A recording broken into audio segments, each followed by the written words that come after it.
Well, despite an historic peace deal, pro-Palestine marchers were out again today. And can you spot the moment I get hit in the head by a protester? Alex Armstrong, GB News, how are you? Hi, Alexander. Look at me. Why is it important that you're here today? We're standing with we're British people standing with Jews. And look how we're treated. There is a space look for you how to we're stand. treated. Get off me. Come stand here, Get please. your hands off me.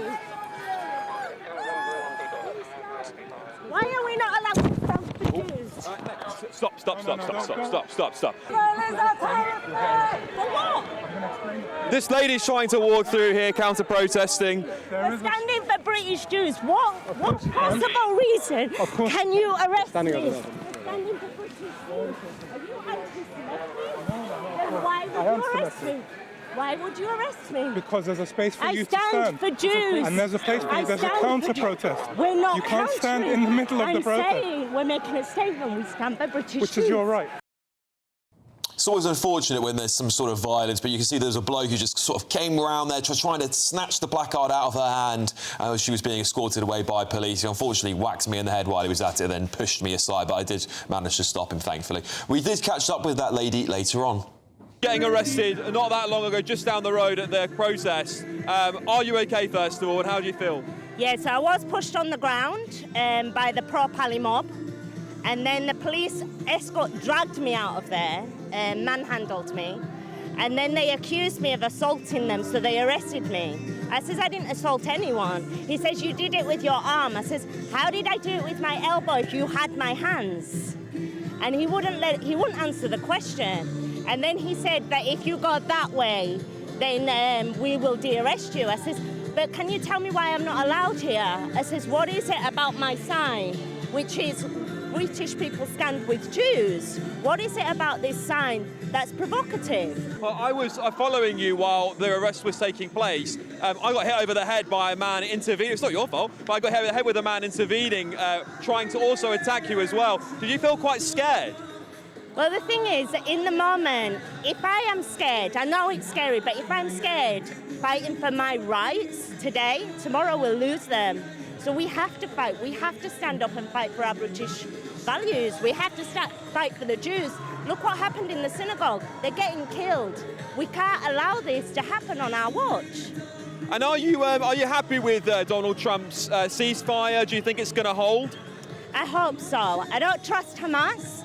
I hope so. But, you know, as Donald Trump normally does, he always has something up his sleeve, so I'm hoping that he'll surprise us with something. Well, you know, look, at GB News, we do always want to get both sides of the story. So here's what some pro-Palestine protesters had to say to me. Brought you all the way here?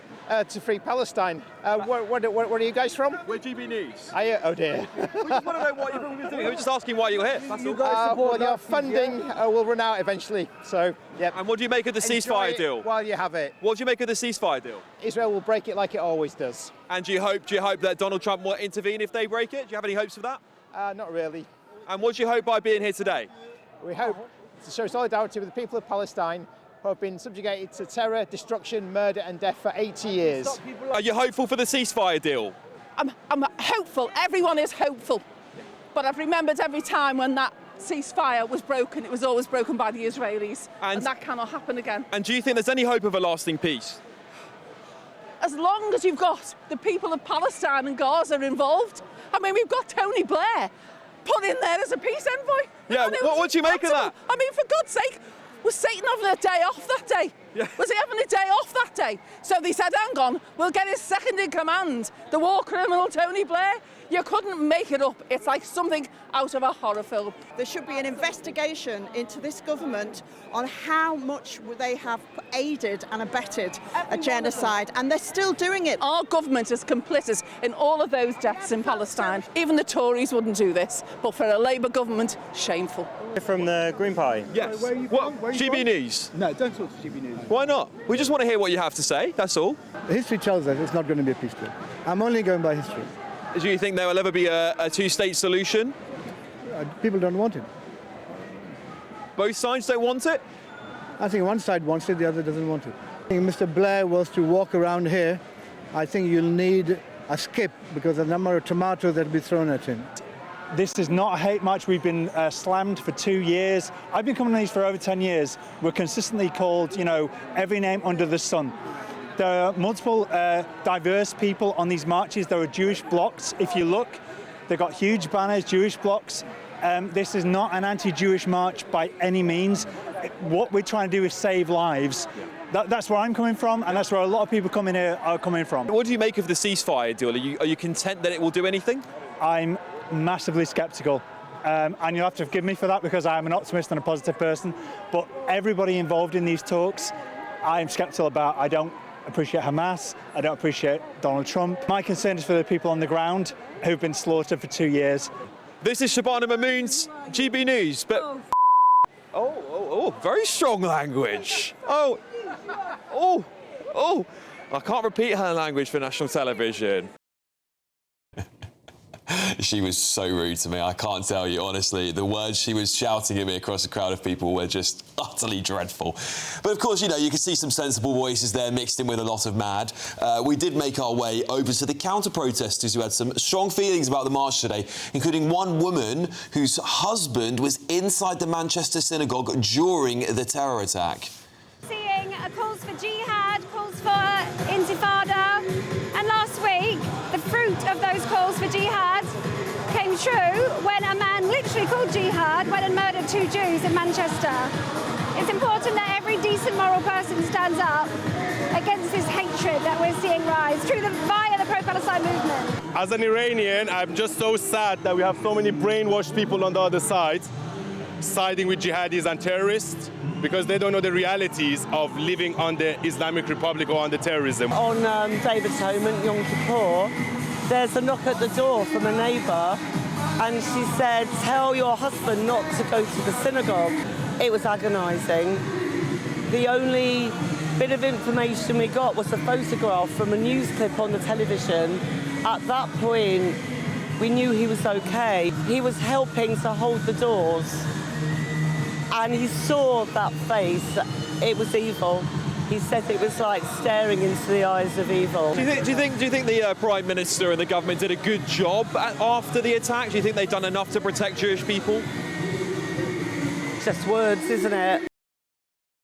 Well, the big question is, can President Donald Trump pull off long-lasting peace? And will these marches ever end? That's the question on everyone's minds right now. I want to get the thoughts of my panel, journalist and broadcaster Linda Jubilee, former Scotland Yard detective Peter Blexley, and former Labour advisor Paul Richards. Peter, I'll start with you because this is I see this now. I've been to these protests quite often. The huge drain on the resources of the Met Police and other police that are having to be busting across the country. Yeah, but it won't last forever because, you see, if this peace holds in Gaza, all those thousands of people from those Palestine marches are going to get on aeroplanes, go to Gaza and help with the rebuilding. Oh, do you think so? They're going to plough their money into it. They're going to put, there'll be boots on the ground. They'll be there for the people of Gaza, rebuilding, holding that peace. Yeah, thousands of British people will go out there and help. Just wait and see. They'll be wrapped in their keffirs and off they'll go to really back their words. Should we start a crowdfunder for this so we can pay for the tickets? I'm happy to help. I've got a tenner. Yeah. Linda, look, I mean, the problem is, I don't think these marches are ever going to end. I do not believe it because they will always find a new thing to be offended about. Even if this peace still goes exceptionally well and the hostages get returned and Hamas disappear, they'll find a new way, won't they? Yeah, I'm not drawing a direct parallel, but it's a bit like the Greenham Common situation, which I covered when I was a young reporter. And do you remember it went on for years and years and years? So, Peter, I mean, I applaud your efforts at saying that they might actually want to hop on a plane. I'd be happy if they just took a few lessons in geopolitics. That would make me happy. I mean, that Iranian guy called it right. Yeah. Most of the people there don't know what they're talking about. And actually, I'll say one more thing. Again, when I was a much younger reporter, I remember interviewing Douglas Herb when he was Foreign Secretary, and he said he wanted to bring stability to the Middle East. And I said, surely you just mean contained instability. And I think that's what's going to happen now. I think it will be incredibly hard to bring stability to the Middle East. We might have to settle for contained instability. Yeah, and Paul, you know, you see the amount of people I'd go up to. I mean, that doesn't do it justice, unfortunately, with that footage. The amount of people we get abused from, and you could see the questions I was asking. They weren't agitating questions. We genuinely do want to report both sides of the story. The audience can determine what they think of that. But the problem with these people, I find very often, is that they tend to get very aggressive. They tend to be supporting a thing they don't understand, and they don't particularly like freedom of journalism, freedom of press or free speech very much. Well, I think if you drill into the motives of the people coming out, you know, today, after a peace deal has been agreed, I think some of them perhaps are genuinely interested in peace in the Middle East and have an in-depth understanding of the geopolitics. I suspect that's a minority. Some of them like dressing up. And going out and shouting with their mates on a Saturday. They've been doing it for 2 years, so they don't want to miss out. And some of them, and I suspect a large section, are doing it because they hate Jews. And that won't go away because of a peace deal. But what it does show is that they're not actually about peace in Gaza and trying to get a two-state solution. There are these other motives. Just a word of warning, though. I'm old enough to remember the Oslo Accords and the fact that we had Rabin and Yasser Arafat shaking hands under the aegis of Bill Clinton, and look what happened next. That fell to bits very quickly. Rabin assassinated, of course, by an Israeli. And then the other thing in my mind is the mission accomplished banner at the very start of a long, drawn-out war in Iraq, where George W. Bush said it's all been done and it's finished.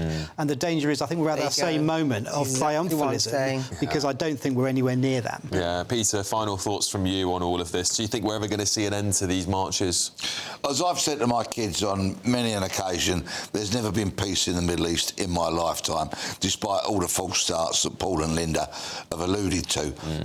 I fear not. Sadly, these people... I mean, I get dressed up on a Saturday afternoon and go and shout, but that's why I go to football. I was going to say, not quite, I can't imagine you in a cafe anytime soon. Because I actually have a life, and that's something worthwhile doing, rather than wrapping yourself in a keffiyeh and going down and making a nuisance of yourself in Whitehall. No, these people are deranged, they're unhinged, they've got nothing better to do with their sad, pathetic lives, rather than go and be a nuisance and drain police resources, which on a very serious note could be much better deployed elsewhere. You know, what I find funny about the keffiyeh stuff is that, you know, not that long ago we were told dressing in any other culture's clothing made you cultural appropriation. Seems like that's all gone out the window, doesn't it, somehow? We forgot about that one, didn't we? Anyway, a Met spokesperson told GB News in relation to our footage of the woman being led away from the protest, they said this: officers made an arrest and the individual was subsequently de-arrested. Hey. We are currently reviewing the case. They added, over the course of the day, officers made 14 arrests. 7 of those were for breaching conditions under the Public Order Act, while arrests were also made for other offences, including supporting a proscribed group and affray. Well, surprise, surprise, hey?